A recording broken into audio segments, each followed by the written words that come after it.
Good morning. Shadow ബ്രോഡ്കാസ്റ്റിൻ്റെ free education ക്ലാസ്സിലേക്ക് എല്ലാവർക്കും സ്വാഗതം. എൻ്റെ പേര് മുഹസിന. ഞാനൊരു സോഷ്യൽ സയൻസ് ടീച്ചറാണ്. Okay, so let start today's class. Okay, നമുക്ക് തുടങ്ങാം. അപ്പം നമ്മൾ ഇന്ന് പഠിക്കാൻ പോകുന്നത് ചരിത്രത്തിലെ പ്രധാനപ്പെട്ട ഒരു വിഷയത്തെക്കുറിച്ചിട്ടാണ്. നിങ്ങൾക്ക് ചരിത്രം പഠിക്കാൻ ഇഷ്ടമുള്ള കുട്ടികളാണോ? ഓക്കെ, ചരിത്രം എന്ന് പറയുന്നത് നമ്മൾ കഥകളിലൂടെയും അല്ലെങ്കിൽ ഒരുപാട് പിക്ചേഴ്സിലൂടെയൊക്കെ വായിച്ച് പഠിച്ച് എത്തിപ്പെടാനുള്ളതാണ് ചരിത്രം എന്ന് പറയുന്നത്. അപ്പം നമ്മൾ ഇന്നത്തെ ക്ലാസ്സിൽ ഡിസ്കസ് ചെയ്യാൻ പോകുന്നത് 8ാം ക്ലാസ്സിലെ സോഷ്യൽ സയൻസ് പാഠപുസ്തകത്തിലെ ആദ്യത്തെ പാഠഭാഗമായ ആദ്യകാല മനുഷ്യജീവിതം അല്ലെങ്കിൽ ഏർലി ഹ്യൂമൻ ലൈഫ് എന്നുള്ള പാഠഭാഗമാണ് നമ്മൾ ഇന്നത്തെ ക്ലാസ്സിൽ ഡിസ്കസ് ചെയ്യാൻ പോകുന്നത്. അപ്പോൾ ഒരു പാഠത്തിന്റെ പേര് ആദ്യകാല മനുഷ്യജീവിതം എന്നുള്ളൊരു പാഠത്തിന്റെ പേര് കേൾക്കുമ്പോൾ തന്നെ നിങ്ങൾക്ക് മനസ്സിലാവും അല്ലേ എന്തൊക്കെയാണ് നമ്മൾ ആ പാഠഭാഗത്തിൽ ചർച്ച ചെയ്യാൻ പോകുന്നത് എന്നുള്ളത്. ആദ്യകാല മനുഷ്യജീവിതം, പണ്ട് കാലത്ത് മനുഷ്യർ എങ്ങനെയാണ് ജീവിച്ചിരുന്നത്.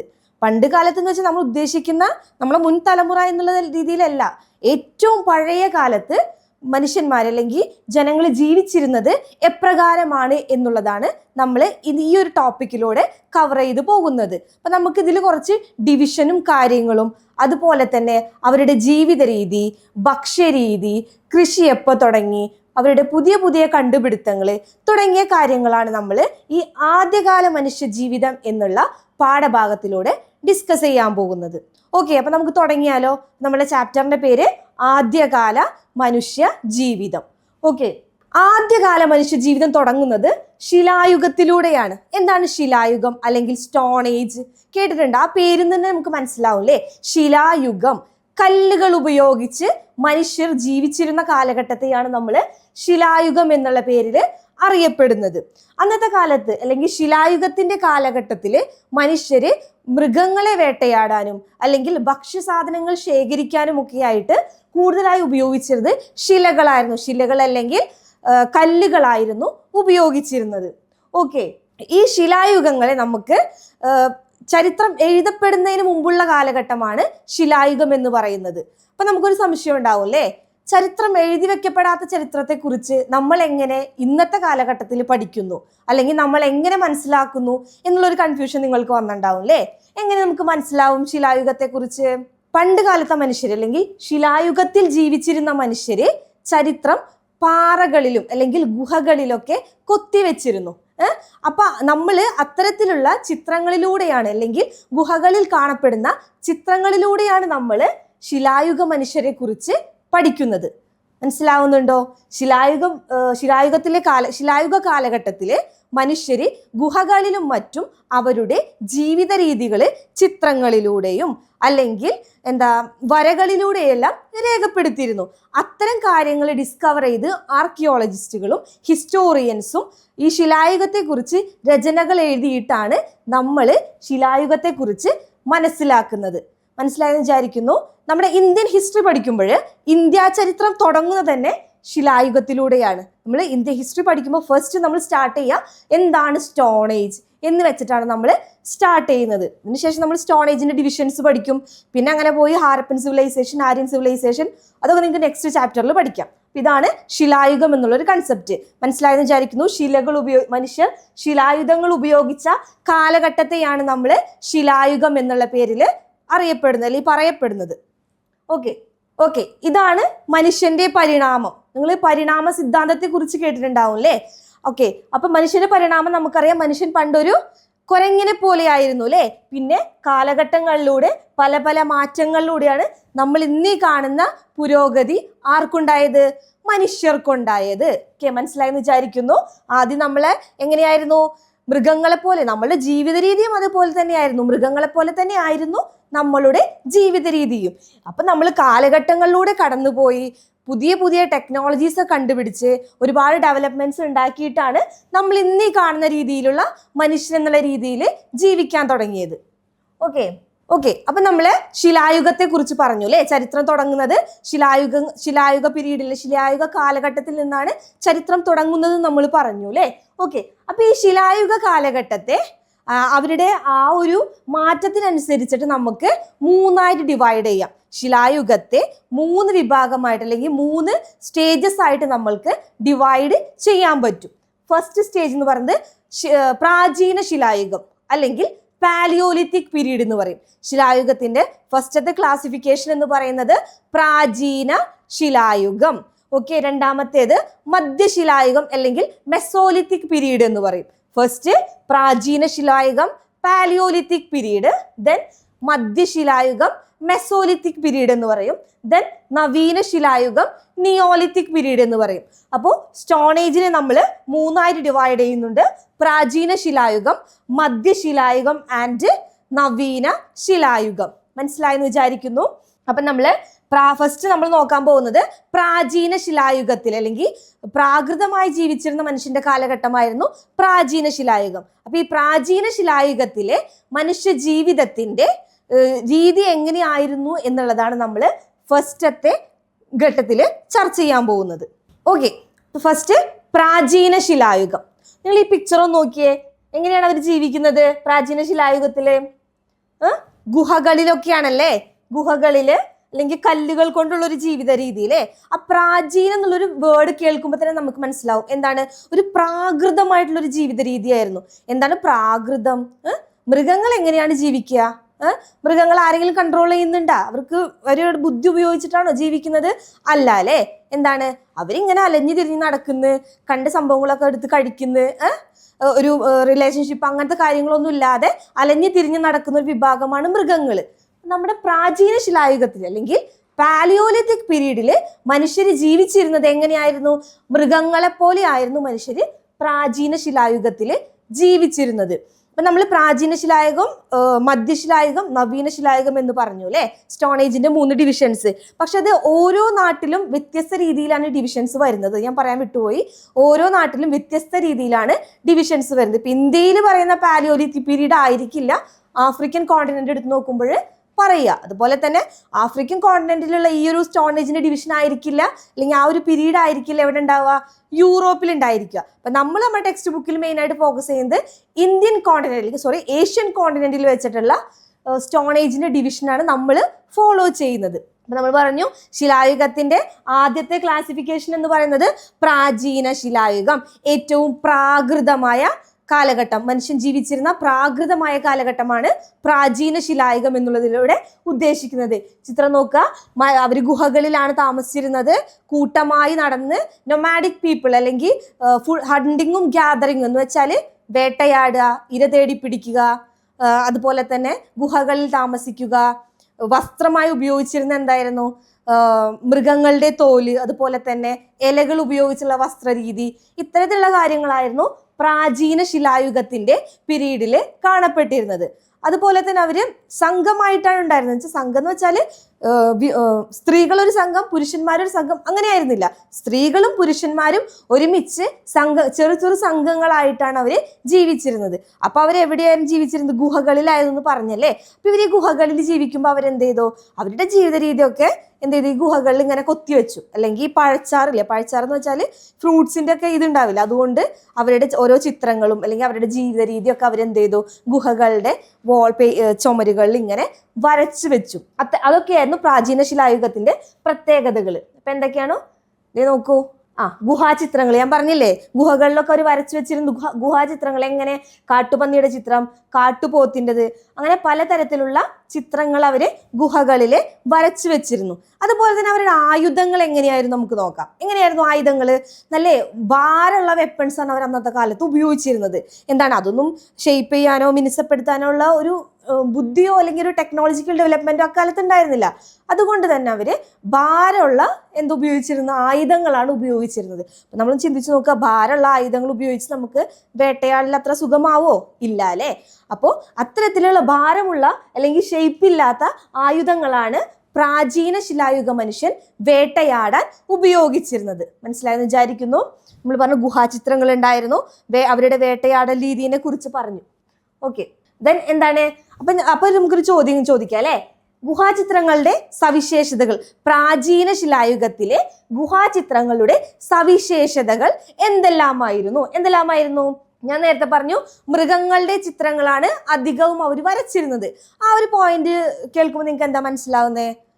അവരുടെ പ്രധാനപ്പെട്ട എന്താണ് ഉപജീവന മാർഗം എന്ന് പറഞ്ഞാൽ എന്തായിരുന്നു? മൃഗങ്ങളെ വേട്ടയാടലായിരുന്നു. അതുകൊണ്ട് തന്നെ ഗുഹാചിത്രങ്ങളിൽ നമ്മൾക്ക് കൂടുതലായും കാണപ്പെടുന്നത് എന്താണ്? മൃഗങ്ങളുടെ ചിത്രങ്ങളാണ് കാണപ്പെടുന്നത്. അതുപോലെ തന്നെ വേട്ടയാടലിനെ ചിത്രീകരിക്കുന്ന ചിത്രങ്ങളുണ്ട്. എന്താണ് വേട്ടയാടല്? അവര് മൃഗങ്ങളെ വേട്ടയാടുന്ന ചിത്രങ്ങളും അവരെന്ത് ചെയ്തിട്ടുണ്ട്? ഗുഹകളിലൊക്കെ വരച്ചു വെച്ചിട്ടുണ്ട്. അതുപോലെ സംഘനൃത്തത്തിന്റെ ചിത്രമുണ്ട്. എന്ത് സംഘനൃത്തം? അങ്ങനെ ഉദ്ദേശിക്കുന്നത് എന്താ? അവര് ഗ്രൂപ്പായിട്ടാണ് ജീവിച്ചിരുന്നതിന്റെ തെളിവാണ് സംഘനൃത്തത്തിന്റെ ചിത്രമുണ്ട്. അതുപോലെ തന്നെ ചിത്രങ്ങൾക്ക് നിറങ്ങളുണ്ട്. നമ്മൾ ആലോചിക്കും അവരെങ്ങനെ നിറങ്ങൾ ഉപയോഗിച്ചു അല്ലേ? ഞാൻ നേരത്തെ പറഞ്ഞ പോലെ പഴത്തിന്റെ ഫ്രൂട്ട്സിന്റെ ചാറുകളൊക്കെ ഉപയോഗിച്ചിട്ട് അവർ വ്യത്യസ്ത നിറങ്ങൾ ഉണ്ടാക്കിയിട്ട് ആ നിറങ്ങൾ എന്ത് ചെയ്തു? ഗുഹകളിലെ പെയിന്റിങ്സിനും മറ്റും അവര് ആ നിറങ്ങൾ ഉപയോഗിച്ചിട്ടുണ്ട്. അതുപോലെ തന്നെ മൃഗങ്ങളുടെ ചലനം ചിത്രീകരിച്ചിട്ടുണ്ട്. എന്താണ് ചലനം ചിത്രീകരിച്ചിട്ടുണ്ട് എന്ന് പറഞ്ഞാല്? എന്ന് വെച്ചാൽ ഒരു മാൻ ഓടുന്ന ചിത്രം വരയ്ക്കുന്നുണ്ട് അവര്. അതുപോലെ തന്നെ ഒരു പന്നി ഓടുന്ന ചിത്രം. അപ്പൊ ഇത്തരത്തിലുള്ള ഈ ഒരു പോയിന്റ് നമുക്ക് മനസ്സിലാക്കാൻ പറ്റുന്ന ഒരു പൊതുവായിട്ടുള്ള ഒരു കാര്യം എന്താണ്? അവരുടെ പ്രധാനപ്പെട്ട ഉപജീവന മാർഗം മൃഗങ്ങളെ വേട്ടയാടലും ഇരതേടലുമായിരുന്നു. ഇതാണ് പാലിയോലിത്തിക് പീരീഡിലെ ഗുഹാചിത്രങ്ങളുടെ സവിശേഷതകൾ. മനസ്സിലായെന്ന് വിചാരിക്കുന്നു. അടുത്തായിട്ട് പറയുന്നത് എന്താണ്? നേരത്തെ പറഞ്ഞ കാര്യങ്ങൾ തന്നെ. എന്താണ്? ഗുഹാചിത്രങ്ങളിലെ വ്യത്യസ്ത തരത്തിലുള്ള നിറങ്ങൾ ഉപയോഗിച്ചിരുന്നു. എങ്ങനെയാണ് അവർ നിറങ്ങൾ എങ്ങനെയാ ഇവിടുന്ന് കിട്ടിയിരുന്നവർക്ക്? സസ്യങ്ങളുടെ ചാറും ചെങ്കൽപ്പൊടിയും. എന്താണ് ചെങ്കൽപ്പൊടി? കല്ലില്ലേ, ചെങ്കല്ലില്ലേ, അതിന്റെ പൊടിയൊക്കെ ചേർത്തിട്ടാണ് ഇവരെന്തുണ്ടാക്കിയിരുന്നത്? നിറങ്ങള് ഉണ്ടാക്കിയിരുന്നത്. അതുപോലെ തന്നെ ഞാൻ നേരത്തെ പറഞ്ഞു കാട്ടുപോത്ത്, പന്നി, അവയുടെയൊക്കെ ചിത്രങ്ങൾ കാണാനല്ലേ. അതുകൂടാതെ കുതിര, മാൻ, സിംഹം, പുള്ളിപ്പുലി, കരടി, കഴുതപ്പുലി തുടങ്ങിയ മൃഗങ്ങളെയൊക്കെ അവർ വേട്ടയാടിയിരുന്നു. കാരണം അത്തരത്തിലുള്ള മൃഗങ്ങളുടെ ചിത്രങ്ങളും നമ്മൾക്ക് ഗുഹകളിൽ കാണാൻ കഴിയുന്നുണ്ട്. അതുപോലെ തന്നെ ഇത് നിങ്ങളുടെ ടെക്സ്റ്റ് ബുക്കിൽ പറയുന്നുണ്ട് അവർ തീ ഉപയോഗിച്ചിരുന്നു. പക്ഷെ ഹിസ്റ്റോറിയൻസിന് അതൊരു ഡിബേറ്റബിൾ ആയിട്ടുള്ള ടോപ്പിക്കാണ്. ഒരു മെജോറിറ്റി ഹിസ്റ്റോറിയൻസ് പറയുന്നത് തീ ഉപയോഗിച്ചത് നിയോലിത്തിക് പീരീഡിന്റെ അല്ലെങ്കിൽ മെസോലിത്തിക് പീരീഡിന്റെ അവസാന ഘട്ടത്തിലും നിയോലിത്തിക് പീരീഡിന്റെ ആദ്യ ഘട്ടത്തിലുമാണ് തീ ഉപയോഗിച്ചത് എന്നാണ് പറയുന്നത്. ഓക്കെ. അതുപോലെ തന്നെ ഗുഹകളുടെ മേൽഭിത്തിയിലും ചിത്രങ്ങള് വരച്ചിരുന്നു. അപ്പൊ ഇത് അവരുടെ ഒരു കഴിവ് അല്ലെങ്കിൽ അവരുടെ ഒരു സ്കില്ലിനെയാണ്, ചിത്രം വരയ്ക്കാനുള്ള പ്രാചീന മനുഷ്യന്റെ ഒരു സ്കില്ലും കൂടെ നമ്മൾക്ക് ഈ ഗുഹാചിത്രങ്ങളിൽ കാണാൻ കഴിയുന്നുണ്ട്. ഓക്കെ. ഗുഹാചിത്രങ്ങൾ പ്രാചീന മനുഷ്യത്തെ കുറിച്ച് വിവരം തരുന്ന സ്രോതസ്സുകളാണ്. സമർത്ഥിക്കുക. ഈ ഒരു ക്വസ്റ്റ്യൻ നിങ്ങൾക്ക് നിങ്ങളുടെ ടെക്സ്റ്റ് ബുക്കിൽ കാണാൻ പറ്റും. അപ്പൊ എങ്ങനെ നിങ്ങൾക്ക് ഈ ഒരു ക്വസ്റ്റ്യനെ എക്സ്പാൻഷൻ ചെയ്യാൻ പറ്റും? എന്താണ്? ഗുഹാചിത്രങ്ങളിൽ വിവിധ നിറങ്ങൾ ഉപയോഗിച്ചിരുന്നു. നമ്മൾ പറഞ്ഞ പോയിന്റ്സ് തന്നെയാണ്. അതുപോലെ തന്നെ മൃഗക്കൊഴുപ്പ് ഉപയോഗിച്ച് തീ കത്തിച്ചിട്ടാണ് അവര് എന്താണ് വെളിച്ചം ലഭ്യമാക്കിയിരുന്നത്. അതുപോലെ തന്നെ വേട്ട നടത്തുന്ന സ്ഥലം, മൃഗങ്ങളെ വേട്ടയാടേണ്ട സ്ഥലം, ഏത് മൃഗത്തിനെ വേട്ടയാടണം തുടങ്ങിയ കാര്യങ്ങളൊക്കെ അവരെ മുൻകൂട്ടി ആസൂത്രണം ചെയ്തു വെച്ചിരുന്നു. അതുപോലെ തന്നെ ഗുഹയുടെ മേൽഭിത്തിയിലും മറ്റും ചിത്രങ്ങൾ വരച്ചിരുന്നു. ഓക്കെ. ഒന്ന് നോക്കിയേ, പ്രാചീന ശിലായുധങ്ങൾ നോക്കിയേ. പാലിയോലിത്തിക് പീരീഡിൽ മനുഷ്യൻ ഉപയോഗിച്ച ശിലായുധങ്ങൾ ഒന്ന് നോക്കിയേ. എന്താ പ്രത്യേകത ശിലായുധങ്ങളുടെ? ഞാൻ പറഞ്ഞു ഷേപ്പ് ഒന്നും ഇല്ലാത്ത ടൂൾസ് ആണ് അല്ലെ, വെപ്പൺസ് ആണ്. എന്താണ്? വലിയ നല്ല ഭാരമുള്ള അല്ലെങ്കിൽ മിനുസപ്പെടാത്ത ഷാർപ്പായിട്ടുള്ള വെപ്പൺസ് എല്ലാവരും ഉപയോഗിച്ചിരുന്നു. സ്റ്റോൺ ടൂൾസ് എങ്ങനത്തെയാണ്? ഭയങ്കര ഭാരമുള്ള കല്ലുകളാണ് അവര് ഉപയോഗിച്ചിരുന്നത്. ഓക്കെ. പ്രാചീന ശിലായുധങ്ങളെ കുറിച്ചിട്ടാണ് നമ്മൾ പറഞ്ഞത്. അപ്പൊ നെക്സ്റ്റ് ഭാഗം എന്ന് പറയുന്നത് പ്രാചീന ശിലായുഗത്തിലെ വേട്ടയാടലിന് പ്രധാനപ്പെട്ട ഒരു പങ്കുണ്ടായിരുന്നു. അത് സമർത്ഥിക്കുക എന്നുള്ള രീതിയിലാണ് അടുത്ത ക്വസ്റ്റ്യൻ. ഈ ഒരു ക്വസ്റ്റ്യൻ നിങ്ങൾക്ക് നിങ്ങളുടെ ടെക്സ്റ്റ് ബുക്കിൽ കാണാൻ പറ്റും. ഓക്കെ. അപ്പൊ അതിൽ പറഞ്ഞ മനുഷ്യന്റെ പ്രധാന ഉപജീവന മാർഗം എന്ന് പറയുന്നത് എന്തായിരുന്നു? വേട്ടയാടലായിരുന്നു. അതുപോലെ തന്നെ പ്രാചീന കാലഘട്ടത്തിൽ ഇരതേടലില് സ്ത്രീ പുരുഷ വ്യത്യാസം ഉണ്ടായിരുന്നില്ല. ഇന്നത്തെ കാലത്ത് നമുക്കറിയാലേ, പുരുഷൻ ജോലി ചെയ്യുന്ന രീതിയിലായിരിക്കില്ല ആര് ജോലി ചെയ്യുക? സ്ത്രീ ജോലി ചെയ്യുക. പക്ഷേ പ്രാചീന കാലഘട്ടത്തിൽ അങ്ങനത്തെ ഒരു വ്യത്യാസം ഉണ്ടായിരുന്നില്ല. സ്ത്രീയും പുരുഷനും ഇരതേടലില് ഒരുപോലെയാണ് പങ്കെടുത്തിരുന്നത്. അതുപോലെ തന്നെ വേട്ടയാടാൻ ശിലകൾക്ക് പുറമെ, കല്ലുകൾ ഉപയോഗിക്കുന്നതിന് പുറമെ അവര് എല്ല്, ആനക്കൊമ്പ്, തടിക്കഷ്ണങ്ങൾ തുടങ്ങിയവയും ഉപയോഗിച്ചിരുന്നു. പിന്നെ നേരത്തെ പറഞ്ഞ പോലെ തന്നെ മൃഗത്തിന്റെ തോലും മരത്തോലുമാണ് പ്രാചീന ശിലായുഗ മനുഷ്യൻ വസ്ത്രങ്ങളായിട്ട് ഉപയോഗിച്ചിരുന്നത്. അതുപോലെ തന്നെ തോലുകൾ ചുന്നാനുള്ള സൂചി, നമുക്കറിയാമോ ഒരു വസ്ത്രങ്ങള് തോലുകളായിട്ട് മൃഗങ്ങളുടെ തോലുകളാണ് വസ്ത്രങ്ങളായിട്ട് ഉപയോഗിച്ചിരുന്നത്. അപ്പൊ ഈ തോലുകൾ തുന്നാൻ വേണ്ടിയിട്ട് അവര് സൂചിയായിട്ട് എന്താ ഉപയോഗിച്ചിരുന്നത്? മൃഗങ്ങളുടെ എല്ലുകളാണ് അവര് സൂചികളായിട്ട് ഉപയോഗിച്ചിരുന്നത്. അതുപോലെ തന്നെ തീ, ഭക്ഷണം. എനിക്ക് തോന്നുന്നു പാലിയോലിത്തിക് പീരീഡിന്റെ പ്രാചീന ശിലായുഗത്തിന്റെ അവസാന ഘട്ടത്തിലാണ് എന്താണ് തീ ഉപയോഗിച്ചിരുന്നു. എന്തിനെ? വെളിച്ചത്തിനും വേട്ടയാടി കൊണ്ടുവന്ന ഭക്ഷണങ്ങള് വേവിച്ച് കഴിക്കാനൊക്കെ വേണ്ടിയിട്ട് അവരെന്ത് ചെയ്തിരുന്നു? തീ ഉപയോഗിച്ചിരുന്നു. ഓക്കെ, നോക്കിയേ, പ്രാചീന ശിലായുഗത്തിലെ സാങ്കേതിക വിദ്യയില് പ്രാചീന ശിലായുഗ മനുഷ്യർ കൈവരിച്ച നേട്ടങ്ങളാണ് ഈ പറയുന്ന പോയിന്റ്സ്. എന്താണ് അവരുടെ നേട്ടങ്ങൾ? കല്ലുകൊണ്ടുള്ള ചെറിയ പ്രതിമകള് ഉപയോഗിച്ചിരുന്നു. പ്രാചീന ശിലായുഗ മനുഷ്യൻ കല്ലുകൊണ്ടുള്ള ചെറിയ പ്രതിമകൾ നിർമ്മിച്ചിരുന്നു. അതുപോലെ തന്നെ മൃഗങ്ങളുടെ എല്ലുകളിലും കൊമ്പുകളിലും ഗുഹകളിലും പാറകളിലും വരെ അവരെന്ത് ചെയ്തിരുന്നു? ചിത്രങ്ങൾ വരച്ചിരുന്നു. അതുപോലെ തന്നെ ആനക്കൊമ്പ്, എല്ല്, കല്ല്, ചിപ്പി എന്നിവ കൊണ്ടുള്ള ആഭരണങ്ങളും പ്രാകൃത മനുഷ്യർ ഉപയോഗിച്ചിരുന്നു. അതുപോലെ തന്നെ എല്ലുകൊണ്ടുള്ള സുഷിരവാദ്യങ്ങൾ. എന്താണ് സുഷിരവാദ്യങ്ങൾ? മ്യൂസിക്കൽ ഇൻസ്ട്രുമെന്റ്സ് അല്ലെ. അപ്പത്തേക്കുള്ള ഇൻസ്ട്രുമെന്റ്സ് ഒക്കെ അവർ എന്തുകൊണ്ടാണ് നിർമ്മിച്ചിരുന്നത്? എല്ലുകൊണ്ട് നിർമ്മിച്ചിരുന്നു. ഈ ഒരു പോയിന്റ് ഒക്കെ ആലോചിക്കുമ്പോൾ നമുക്ക് മനസ്സിലാവും അല്ലെ, ഇതൊരു അവരുടെ ഒരു സാങ്കേതിക വിദ്യയുടെ ഏറ്റവും പീക്കായിട്ടുള്ള ഒരു കാര്യമാണ് എല്ലുകൊണ്ടുള്ള സുഷിരവാദ്യങ്ങൾ നിർമ്മിച്ചു എന്നുള്ളതൊക്കെ. അതുപോലെ തന്നെ മരനാര് കൊണ്ട് പാത്രങ്ങൾ നെയ്തുണ്ടാക്കി. മരനാരില്ലേ, അതുകൊണ്ട് പാത്രങ്ങൾ. എന്തിനാ പാത്രങ്ങൾ? ഭക്ഷണം കഴിക്കാനല്ലേ. അത്തരത്തിലുള്ള പാത്രങ്ങളൊക്കെ അവര് മരനാരുകൾ കൊണ്ട് നെയ്തുണ്ടാക്കി. അതുപോലെ തന്നെ കളിമണ്ണ് കൊണ്ട് മനുഷ്യരൂപങ്ങൾ ഉണ്ടാക്കിയിരുന്നു. കല്ല് കൊണ്ടുള്ള ചെറിയ പ്രതിമകളും പ്രാകൃത മനുഷ്യർ അല്ലെങ്കിൽ പ്രാചീന ശിലായുഗ മനുഷ്യൻ നിർമ്മിച്ചിരുന്നു. ഓക്കെ, എന്താണ് മനുഷ്യ പുരോഗതി കൈവരിച്ച മേഖലകൾ? പ്രാചീന ശിലായുഗത്തിലെ മനുഷ്യൻ പുരോഗതി കൈവരിച്ച മേഖലകൾ ഏതൊക്കെയാണ്? നോക്കിയേ, ശില്പവിദ്യ. ശില്പവിദ്യയിൽ അവർ എന്തൊക്കെ ചെയ്തിരുന്നു? ശില്പവിദ്യ ഉള്ളതുകൊണ്ട് കല്ലുകൊണ്ടുള്ള ചെറിയ പ്രതിമകൾ നിർമ്മിച്ചിരുന്നു. ചിത്രകല, മൃഗങ്ങളുടെ എല്ലുകളിലും കൊമ്പുകളിലും ഗുഹകളിലും പാറകളിലും വരെ അവര് ചിത്രങ്ങൾ വരച്ചിരുന്നു. പിന്നെ അവരുടെ കരകൗശല വിദ്യ എങ്ങനെയൊക്കെയായിരുന്നു? പ്രാചീന ശിലായുഗ മനുഷ്യന്റെ കരകൗശല വിദ്യ മരനാരുകൾ കൊണ്ട് പാത്രങ്ങൾ നെയ്തുണ്ടാക്കി. അതുപോലെ തന്നെ നമ്മൾ നേരത്തെ പറഞ്ഞ എല്ലുകൾ കൊണ്ട് സുഷിരവാദ്യങ്ങള്, പിന്നെ എന്താണ് ആഭരണങ്ങൾ ധരിച്ചിരുന്നു അല്ലെ. എന്തുപയോഗിച്ചുള്ള ആഭരണങ്ങള്? ആനക്കൊമ്പ്, കല്ല്, എല്ല്, ചിപ്പി തുടങ്ങിയവ ഉപയോഗിച്ചിട്ടുള്ള ആഭരണങ്ങളും പ്രാചീന ശിലായുഗ മനുഷ്യൻ ഉപയോഗിച്ചിരുന്നു. പിന്നെ കളിമണ്ണ് കൊണ്ടുള്ള മനുഷ്യരൂപങ്ങള് പ്രാചീന ശിലായുഗ മനുഷ്യൻ ഉപയോഗിച്ചിരുന്നു. ഈ ഒരു ചിത്രം നോക്കിയേ, ഞാൻ പറഞ്ഞു ഗുഹകളിലും മറ്റുമാണ് നമുക്ക് പ്രാചീന ശിലായുഗത്തിന്റെ അവശേഷിപ്പുകൾ കാണാൻ പറ്റുക എന്നുള്ളത് അല്ലെ. ഇന്ത്യയിലെ പ്രധാനപ്പെട്ട ഒരു പ്രാചീന ശിലായുഗ കേന്ദ്രമാണ് ഏത്? ഭിംബേഡ്ക. ഭിംബേഡ്ക എവിടെയെന്ന് അറിയോ നിങ്ങൾക്ക്? മധ്യപ്രദേശിലെ. മധ്യപ്രദേശിലെ ഭിംബേഡ്ക എന്ന് പറഞ്ഞ സ്ഥലത്തുള്ള ഒരു നിർമ്മിതിയാണ്. ഇതിനുള്ളിലാണ് നമുക്ക് പ്രാചീന ശിലായുഗ കേന്ദ്രത്തിലെ പ്രധാനപ്പെട്ട സവിശേഷത അല്ലെങ്കിൽ പ്രധാനപ്പെട്ട കാര്യങ്ങൾ നമുക്ക് ഈ ഒരു ഗുഹയിൽ കാണാൻ പറ്റുമെന്നുള്ളതാണ് പറയുന്നത്. ഓക്കെ, അപ്പൊ നമ്മള് ഇന്നത്തെ ക്ലാസ്സിൽ നമ്മൾ ഫസ്റ്റ് ഡിസ്കസ് ചെയ്ത് എന്താണ്? ഏർലി ഹ്യൂമൻ ലൈഫ് അല്ലെങ്കിൽ ആദ്യ കാല മനുഷ്യ ജീവിതം എന്നുള്ളൊരു ടോപ്പിക്കാണ് നമ്മൾ ഡിസ്കസ് ചെയ്തത്. അതിൽ നമ്മൾ എന്തൊക്കെ പറഞ്ഞു? ഫസ്റ്റ് നമ്മൾ പറഞ്ഞു മനുഷ്യജീവിതം സ്റ്റാർട്ട് ചെയ്യുന്നത് എവിടെ നിന്നാണ്? സ്റ്റോൺ ഏജ് പീരീഡ് അല്ലെങ്കിൽ ശിലായുഗത്തിലാണ്. ശിലായുഗം എന്ന് പറഞ്ഞാൽ നമ്മൾ പറഞ്ഞു മനുഷ്യര് കല്ലുകൊണ്ട് ജീവിച്ചിരുന്ന ഒരു കാലഘട്ടമാണ് നമ്മൾ എന്ത് പറയുന്നത്?